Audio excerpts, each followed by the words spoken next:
Guys, ito yung mangga na binidyohan ko nung nakaraang araw. Ayan. 'Di ba dati wala pa tong bunga? Ayan. Ngayon ang daming bulaklak sa bunga. Ayan. Bumunga agad siya. Alam nyo ba guys, halos ganito lang siya kalaki nung nabili namin. Ayan, sanga lang siya, ganyan lang kahaba.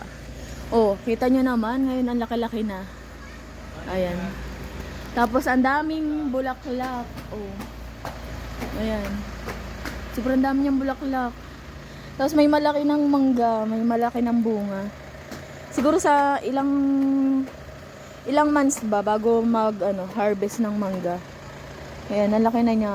Parang gusto ko nang kainin. Pwede na kaya to? Ay, meron pa dun, oh. Oh. Tapos ang daming bulaklak, di ba guys? Oh. Ayan. Dati napakaliit lang yan. Ngayon ang laki na. Tapos nabunga na siya. Tapos dito galing yung yung isang mangga namin dati nung isang taon. Apple mango siya. Ayan, may bunga na rin. May bulaklak na uli. Ayan. Dati mga sanga lang siya, guys. Mga ganito lang siya kalaki. Ayan, may buko na.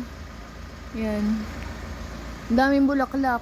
Kaso laging maulan dito kaya hindi tumutuloy yung iba. Ayan. May bunga ba? Hindi tumuloy na kaya? Wala pa. Ayan. Dati maliliit lang din sila.